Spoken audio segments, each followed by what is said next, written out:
For their second game of the day, they will be on the blue side, and the first ban out the gates is Twisted Fate. So nobody wants to give that to Kami. Ash is off the table, and Nah. So the three power picks, Maud, Lulu, and GP. Which ones will fall? So paiN Gaming banned mid lane the last game first, and then went for Gangplank Mordekaiser, and they were fine giving Lulu. Looks to me like they want to do exactly the same. KOO Tigers saying that we don't want it as a first pick right now. We want to force you now to ban the Mordekaiser, and then KOO Tigers could potentially go Rek'Sai first pick. We have seen that before, or Kalista would be open. Yeah, and this, I think, coming from the KOO Tigers makes a lot of sense. When they lost to the Flash Wolves, how did they lose? A lot of it was that GP in the late game. Don't give a power pick over that can single-handedly turn the game on its head. Instead, just ban out as many as you can and have faith that you are going to play the late game better. Mordekaiser's open. As is Kalista. Yeah. Kalista's the first champ. Okay. Time. Here's what paiN wants to do. They know by leaving Mordekaiser open, it's going to be picked by the KOO Tigers. I expect them now to run a Kalista lane into it. Double range support can beat Mordekaiser in lane and shut down that 0 to 15 minutes where Mordekaiser really shines and where he has to get that first dragon and start getting out of control. Braum, in my opinion, would not be the pick to do it for paiN Gaming unless they want to run a full kite composition.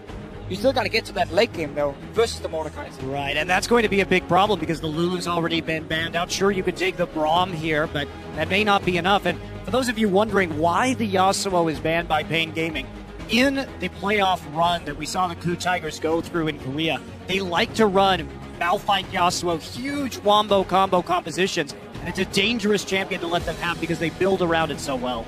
So these early picks for paiN Gaming, I'm not convinced. Again, I was expecting them to, they can still take Kalista later, obviously don't have to early lock it with Mordekaiser being there, but look at the picks KOO Tigers are getting.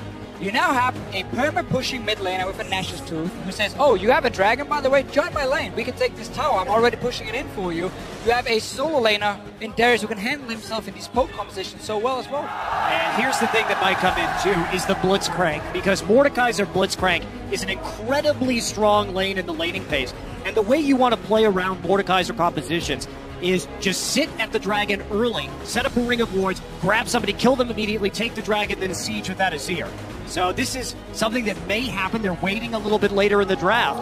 And I've been waiting for this Lissandra to come through. But what is it paiN Gaming you want to do? Are you now going to run a hard engage comp somewhere? So we get the Kalista. Hey, we got that one. At least half of what you wanted, Deficio. The problem is just this lane with Kalista Braum, I don't feel like can really kill the Mordekaiser lane, especially not now with Leona in there. The amount of dive pressure, like KOO Tigers are drafted near the perfect Mordekaiser comp because all the picks were available. Let's go through it here. What else do you want in a lane that's perma pushing? You want things that can dive.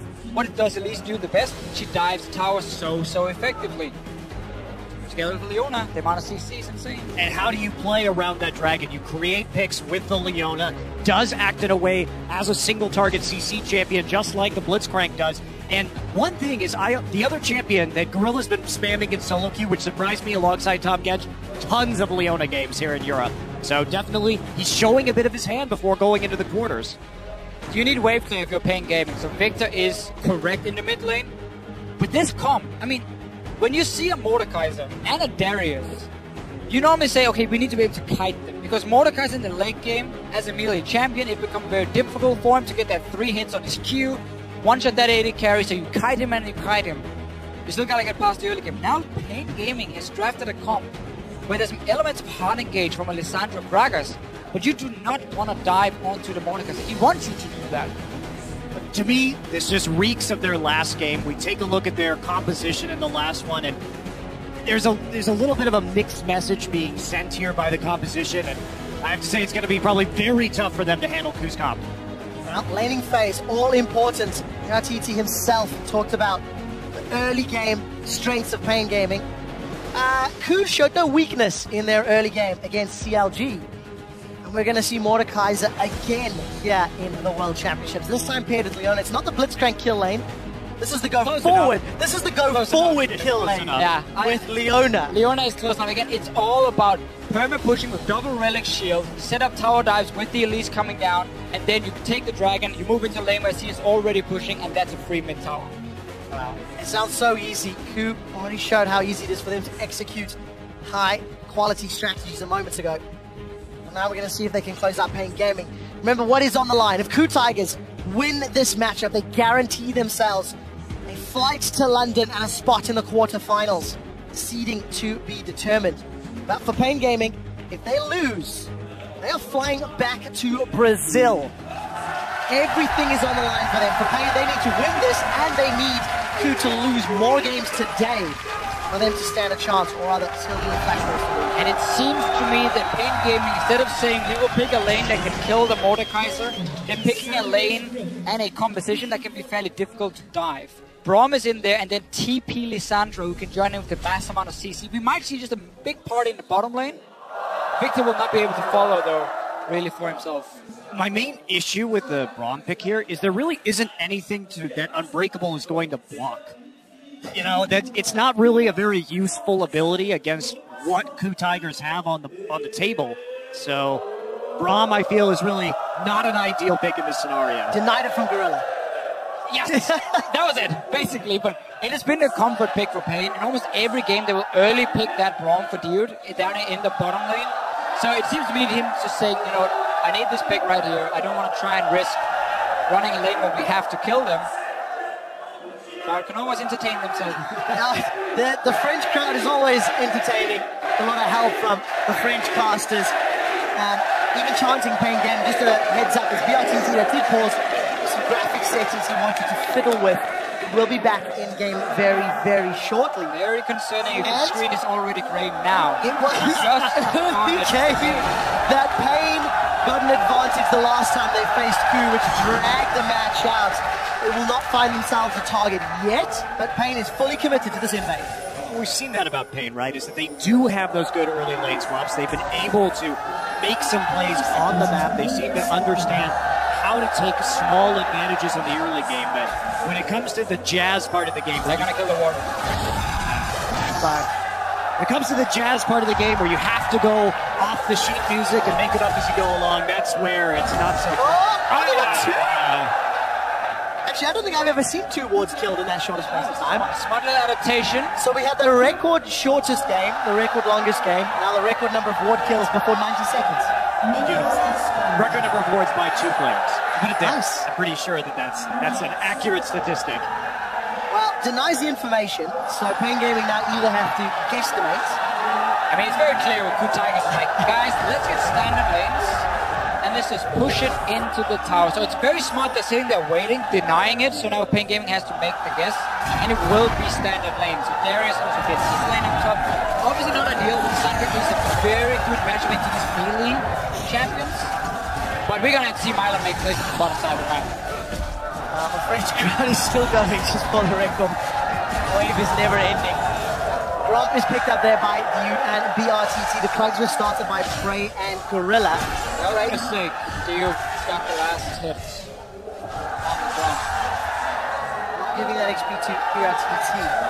Let's take a look at the summoner spells. Cleanse for Kami in the mid lane. Flash Exhaust for Prey's Mordekaiser. Kami taking a lot of trades from those Sand Soldiers. And bottom lane, BRTT used his sprint. 1 tick too early. They will still get a good trade on the Gorilla with the level 2 support, but the problem is now, the BRTT obviously is going to be slightly behind in experience, especially for Mordekaiser. This is weird passive, when he just gets full experience in a Cupid's play. Kind of unfair. Very unfair, in fact. I wouldn't call it weird. I would say imbalanced, maybe the word I would use for it. But there you go. Permanent ban, except for right now, we're seeing it in this game. Well, let's see what Prey can do with it. Mordekaiser, a couple of wins under his belt. Kami has continually been shut down. Kuro showing he can play Azir, and it is a very real threat. This matchup has shifted a little bit after some of their early game nerfs that came in to Victor especially. So it's a little bit easier for this Azir to trade with him with the start, keep shoving in the wave, and then Victor has to get that upgrade, start instant wave playing back. But the big dragon is going to appear, and he does not care about Victor's laser. Well, last time our HTK ran it, Fisher, you didn't shut up about that dragon. We may have to rein it back in. We may have to rein you back in. To be fair, H2K did not use the Mordekaiser that effectively. No, they didn't, because that was one of the big things. With the Mordekaiser Dragon, you don't want to be attacking the turret. You want to be pushing the dragon next to the turret and auto-attacking their wave clear with the dragon to push them off the objective, and just use that zone to push down the turret with the rest of your champions. So it was a bit of a misplay right there. That is how you play more right now. Let's find out if KOO can rally themselves up under a little bit of pressure from BRTT, shoving them in. With this top lane, Mylon. Lissandra, the soft or quasi-counter to Darius. And we'll see how effective he is. Again, Kami just coming away worse for weight in his trades. He's gone through all of his consumables as well. For him in the lane, he's always keeping even at the top. So keeping even in front for now. But has to go back. Let's see. It's going to be a 2v2 or 2v1 top. Beautiful apprehend into Cocoon, and it's just so simple. Smeb even gets the kill. 2 games in a row with Darius first place. Yeah, you see Hojin right there using that repel, but realizing that the blade from Darius is going to stop it. Here's some more fighting in the bottom side. You're in trouble. The pop from Prey not going to come down. BRTT and you forced to back away. Look at how advantageous that trade was. Kuro again shoving Kami out. So no surprise the KOO Tigers are winning the bottom lane against the Braum. Kalista in there. We see the trades happening, but mid lane being won by KOO Tigers, and now the top lane as well. All across the board there, just winning the lane. 600 gold already in the advantage. Prey and Gorilla just continuing shoving up with that Harvesters of Sorrow. Level 5 on Prey. And we can see some deep vision placed for Hojin. Kami is in a little bit of trouble. Look at the ward around the wolf camp. Hojin and KOO may set themselves up for an early dragon if they can force paiN away. But look at what happens on the map now. When you have so many winning lanes, especially 2 lanes next to each other, situation mid and bot lane, how easy it is for you jungler to just walk into the enemy jungle, set up a bit of keyboard, take away a camp, maybe smite the walls to get more vision. Smeb on the top side, he has some flash ready. Well, need it, but Mylon actually used that Ring of Frost much earlier on, so no follow-up CC from the body slam.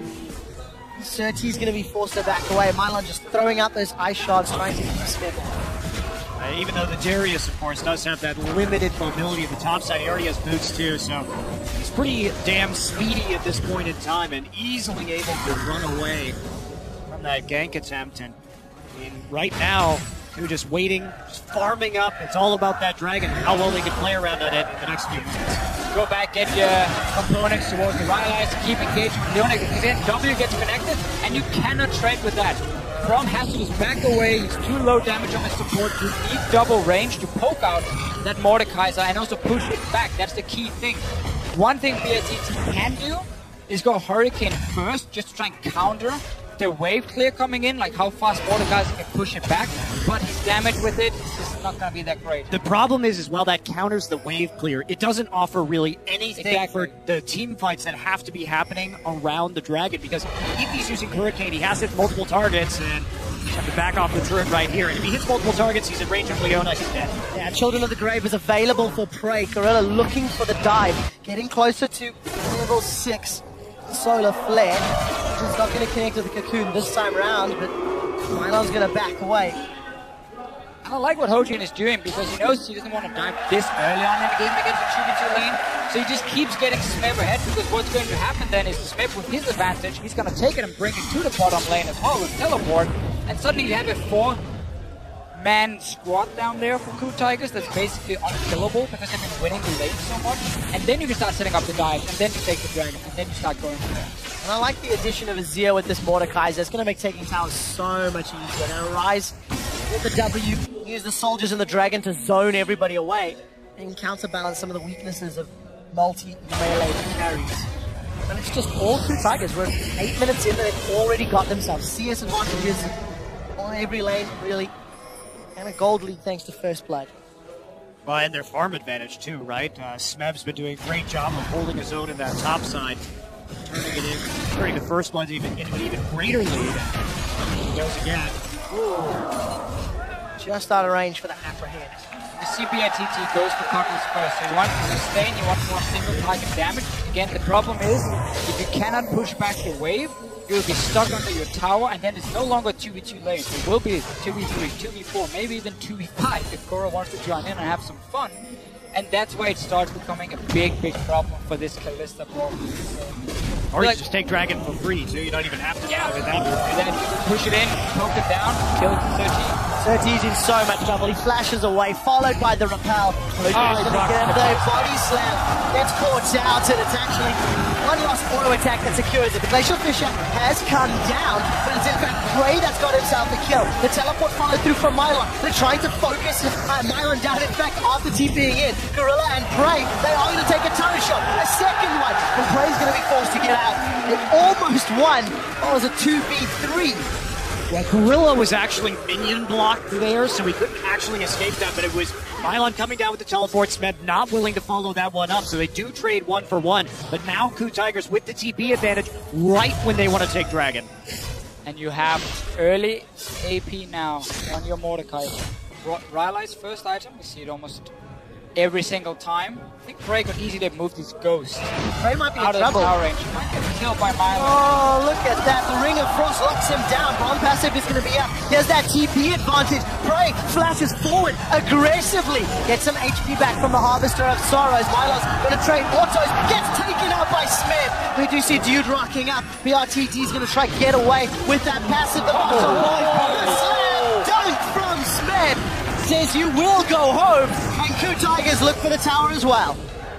Keep seeing why teams like this Darius pick, because once he gets rolling, he can just get out of control. A massive bruiser with so much damage in the front line. Well, you know, it's one of those picks that's very polarizing, right? Because we've seen a lot of players try him out, and he really hasn't been that effective, but if you know how to play him aggressively, and you can keep track of your enemy's cooldowns, and I think that's really the most important part of Darius, keeping track of those, and you can really go in and clean up, and there's the Dragon coming out. And remember, Mordecai doesn't have to be close to the Dragon. He can move it across the entire map. He's back at base now, and his Dragon is trying to be annoying near tower.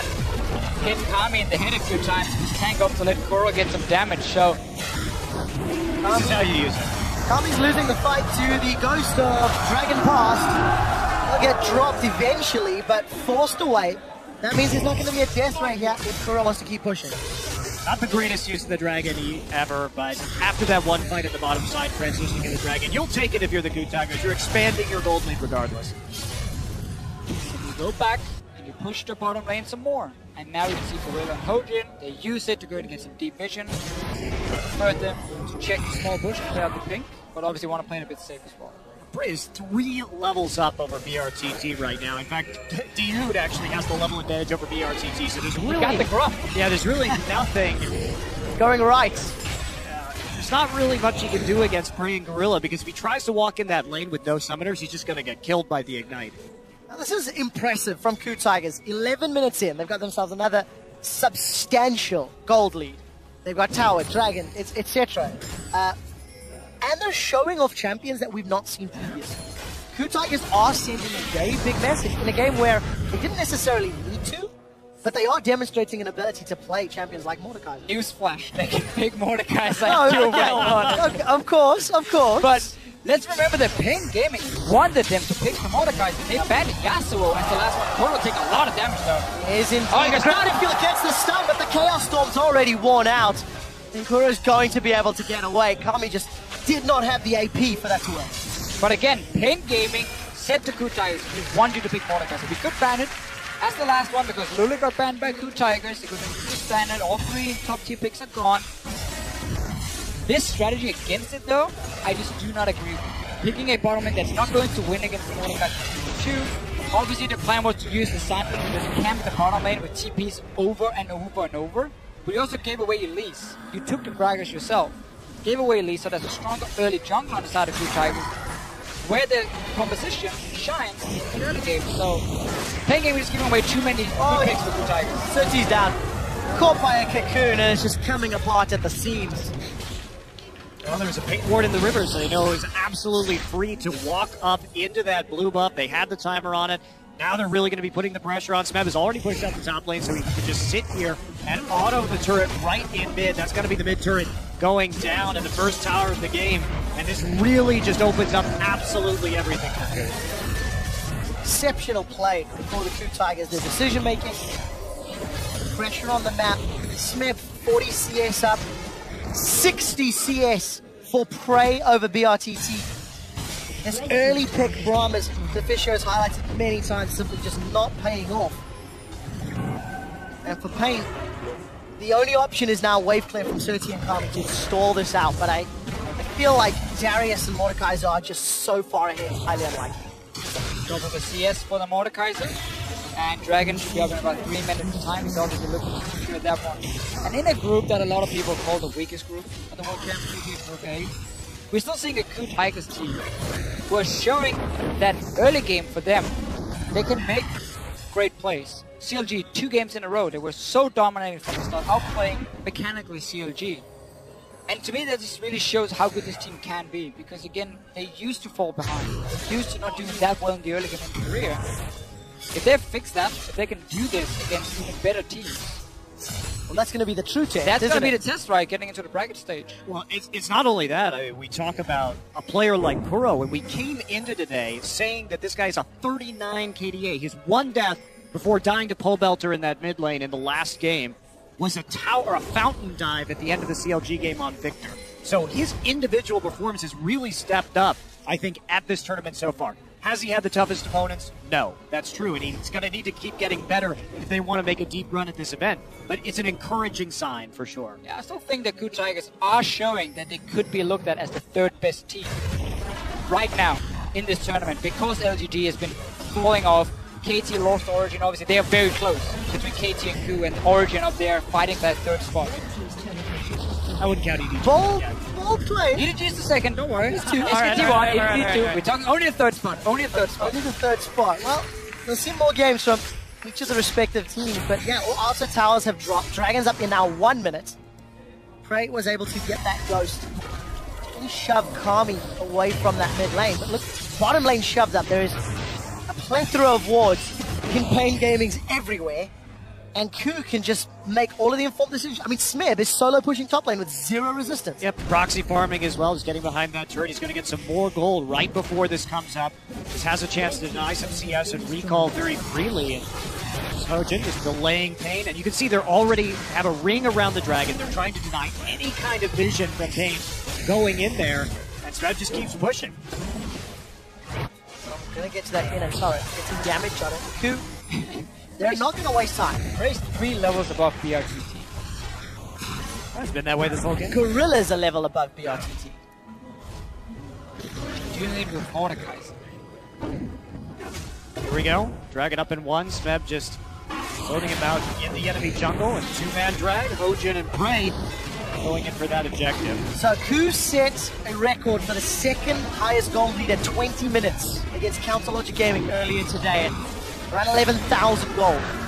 Presently have just shy of 8,000 gold in the lead. Let's see how many towers can fall if they can get close to that. With Dragon sieging power and Smeb keeping Mylon busy in the top lane. Let's see what paiN can do. They're going to be relying so heavily on Kami again. Not even going to challenge it, in fact. No, because paiN Gaming knows they can just get killed, right? If they move too close, they only ultis and the engage is on. Pretty much have to give it up right now, only taking about 50% of the Ghost Dragon's HP. And Smeb just been pushing up. He's prepped that wave perfectly for a smooth movement up into the top side of the map, and another easy tower. Apprehend the brush. Just in case, you never know. You can't take brushes to jail, though. Well, Smeb wants to try. You see that Dragon getting some damage onto the top inner turret. Surti, he's decided to engage onto Kuro. Kuro's killed by BRTT. The solar flare comes down and Mylon throws down the ulti. Glacial Prison, I forgot the name. Manages to survive, gets the heal, and paiN Gaming survive, getting 2 kills. Alright, KOO Tigers getting a little bit confidence, being very close. A great engage from Surti to start the fight. And remember, this may have been a 7,000 gold gap, but KOO has not gone back in a long time, so it was actually much closer in terms of items than we could have seen otherwise. Take a look at this fight again. Hero getting a little bit greedy in the side here. He walks way too far forward. Great flash engage from Surti. And then fight is on. Good bait for Mylon as well with the ulti, just in time before he gets stunned. And Gorilla to fall under the turret as well. So 2 very important kills for paiN Gaming. They need to keep doing this. So they need to rely on KOO Tigers to keep being over aggressive. And you can see where the risk in running Mordekaiser then lies. Taking towers, even with a substantial gold lead, yes, it hadn't been spent necessarily, but very challenging without that range auto attack champion to take down the tower. Obviously it becomes harder for Mordekaiser when it comes to these ults. Because Dragon, once the other team gets more damage, they can take down that Dragon. The same difficulties are out there as in the mid game. But you already got a big enough goal lead. I mean, you've gotten everything you wanted from this Mordekaiser pick already. Just by taking that mid tower and winning the bottom so hard. Luden's Echo, second item on Mord. That Mace of Spades is going to hit real hard with all the additional burst and AP. I'm a bit surprised by that. I thought we'd be seeing, of course, the twin ghosts. It does make hunting down people significantly easier on Mordekaiser, but he's gone for the big power spike, the big burst damage item instead. I mean, if he can make it work, it should be good. Well, 202, he's got double the CS of his opposite number. And we see Mylon's in trouble. He throws down, won't even get to throw down the Frozen Tomb, which is the correct name of the ultimate. Certi, explosive cost goes down, but he's cocooned, and it's a double dunk for Smith and a red buff for KOO. He's such a monster on this Darius. I mean, it's absolutely ridiculous what he's been able to accomplish both in and out of lane on this champion. No one's been able to kite him effectively. He has no fear about going in to these team fights and just very patiently waiting for when he knows he can make the play. Those damage percentages that we talked about earlier, Smeb was the #1 damage share rank for his team. That's going to continue to stay the trend after today's 2 games. He's the highest damage percentage top laner in this tournament so far overall. By like 3% too, so it's quite a bit. Well, last effort for paiN. If Baron is secured, it's going to be so difficult to wave clear at this stage. BRTT is way out of position. He will at least interrupt the Baron, so that is the only positive to draw from this play. Mylon expended his teleport as well. Good, and gonna risk a smite shield for 13. And you know what? We are so far ahead, we technically don't even need that Baron. Right now, we can wait for next Dragon. But getting it and then splitting up in 3 lanes and just start pushing into the base is going to be the way for KOO Tigers to just close out this game as fast as possible for them. Okay? Especially when we have a split pusher who's already 6-0-0 like this Darius is. He has a Spirit Visage complete. He doesn't really have to worry about Mylon dealing too much damage to him. And with BRTT so far behind and on the Blade of the Ruined King first, basically he's going to go untouched in these team fights, continue to heal himself with the Spirit Visage passage. Should be easy. This ping ward can reach all the way in the back. It's honestly a very bad ping ward being placed here because it doesn't see outside the pit around the corner and it doesn't see the back of the pit either. So it's technically the worst place you can put it, but Smeb is here to zone them away. It's a double bait. They want the fight. KOO are going to lock down Certi. The solar flare comes out and Certi is killed. Baron secured by KOO Tigers as it is a complete rout. The ghost of BRTT will chase his own teammate down and KOO Tigers get 4 kills and a Baron. I think that ward was intentional, Deficio. No one can kill. No one can kill Smeb in these fights. He just went out solo in the back of the pit right there to zone off the enemy team. Ends up with a triple kill due to the fact that he has these Merc Treads and the Spirit Visage. He's even taken... He's just throwing the cooldown on his flash and TP right now with his enchant. So, very confident about going into these fights. Why not? I mean, your team have won every single lane in this game. You got, in my opinion, probably the perfect draft with Mordekaiser as well. Dive, strong top laner, good early jungler, wave playing mid laner. I mean, everything was there for KOO Tigers. And paiN Gaming, they gave this one. They could have taken away picks. They could have banned the Mordekaiser. No, Yasuo banned, more important. Got rid of Yasuo and Ashe. Ashe I can agree on. Instead of Mordekaiser. Got a question. What difference would it have made if Frey was on Ashe landing the crystal arrows instead of the dragon ghost? So, Pichu and I were watching some of these VODs last night. Frey's use of hotshot is nuts. Like, it's almost perfect in the way that he played the early game against CLG. KOO always knew where everyone was on the map. Xfinity was always being seen. His jungle pathing was very well known by the KOO Tigers. So we can look at his impressive arrows and say, wow, Frey was hitting all those arrows from the top lane. But what's even more impressive is there is almost no way to surprise them when they're playing that Ashe. I think that went a little bit overlooked. Yeah, probably been talking about that Hawk shot for about 2 hours, I think, at least, because he's so spot on with it. So is this dragon call into the base of Pickle. So middle inhibitor turret was dropped a minute ago. Inhibitor on the bottom lane is down. Inhibitor in the middle lane will follow shortly. Baron is sitting with KOO Tigers. They have Baron empowered minions as well. paiN did have a solitary tower kill. If they are unable, win, paiN Gaming lose this game. they will be out of the 2015 World Championships, and Gorilla's gone in. He manages to stun BRTT, but BRTT managed to flash away. Kuro gets the first kill of the final fight, and Gorilla will lose his life. We can see a Nexus turret falling as Prey continues to throw out the spells. Mylon is going to use the Frozen Tomb as Smith goes very aggressive. The gravity field is down, and Smith's got a ton of stacks in him. The range will not be enough. The Nexus is being focused after 24 minutes. KOO Tigers will be looking to close out two of the shortest games. They can. And they will be forced away for the time being. To sure there are super minions on the way in, and KOO are playing real confident. 24.5 minutes, look at this. Baron Empowered minions still coming in. And we see Kuro, he finds himself a kill onto Mylon. The repel back from Hojin keeps him alive. The Nexus is being focused, and KOO Tigers have punched their ticket to the quarterfinals in London. Another impressive performance by KOO. After that loss to Flash Wolves, they come back. They have 3 incredibly decisive games, back to back, and they just look just insanely strong. That one loss, I think, really galvanized their performance, helped them move forward in this tournament, and they've just kept on rolling. I think it's important to highlight that. The loss to Flash Wolves was a tough loss. It was a long game. There's a lot of debate and discussion around its bans and play style, etc. But the last time that happened to KOO internationally, they crumbled. They've done the exact opposite. They have come back looking more refined, sharper, more intelligent, and more determined to just crush the rest of this group. And they played top catch. That was pretty great. I loved it. And I think it's worth talking about that too, because if we look at IEM, if we in Korea, if we look at the spring finals, when they got into a high pressure match, either internationally or even domestically in the finals against SKT, they mentally crumbled, and you